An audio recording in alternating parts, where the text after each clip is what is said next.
What up YouTube, this your boy Download back with another industry top. First, the New Jersey Court of Appeals upheld the conviction in Max B's case. And for those who don't know, Max B was convicted to 75 years for masterminding an armed robbery that led to kidnapping and a murder. Now it's going to be 30 years before he can get probation, because this is the way that the legal system works for the state, man. You get sentenced for 75, you'll do half of that. But if you do good behavior, then you'll get out early, in which that's what this is. 30 years is the time when he will be eligible for parole if he had good behavior. But you know, you never like to see this type of stuff happen, man, because he had a bright career ahead of him and he just fucked it up. Now I'm still trying to say that he's innocent and shit, but let's look at it for real, for real. The late Johnny Cochran said, when you wake up in the morning, you know if you're going to commit a crime or not.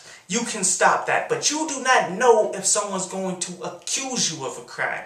That's why you have to keep your legal team tight, especially if you are in demand, if you have a career. And looking at how broke the system is, man, a lot of people go to court and get off even if they did do it because their legal team was fucking right. And that's the lesson that we all can learn here. Whenever you get some status, you get some money, you need to have a fucking legal team just in case. Next, you know we gotta talk about Chris Lighty, in which, for those who don't know, who've been living under a rock, Chris Lighty done killed himself. If you don't know who Chris Lighty is, man, he's pretty much been the manager of everyone that you do know. And people estimate his wealth being $50+ million or whatever. Now, what people are saying why he killed himself is because he's having a rough divorce, even though his ex said the divorce was not the damn reason. But either way, I'ma keep it 100 with y'all, man. Because killing yourself is the weak man's way out of your fucking problems. You never do that shit. There is no problem in the world that you put yourself in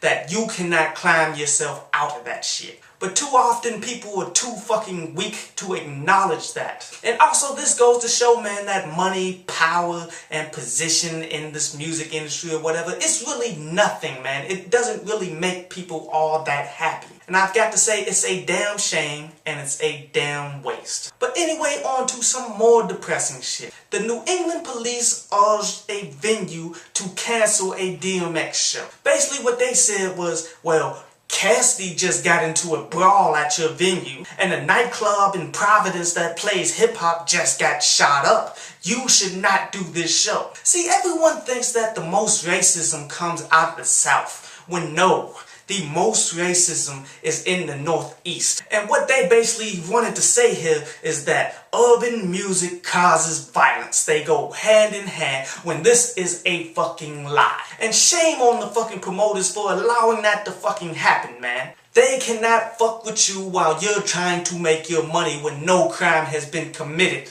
And lastly, I wanted to end this on a good note because a lot of bullshit's been going down, man. But something good did happen in the industry. The Olympics got signed to Cash Money. You don't know the Olympics? They are top producers that I'm sure you heard the music to. If you hear a tagline at the beginning of a beat that sounds like the movie 300, that's the Olympics. And you know, of all the moves that Cash Money's been making, man, they signed a whole bunch of rappers that's not really going to make them much money. They made a whole bunch of bad decisions when it came to the artist lineup.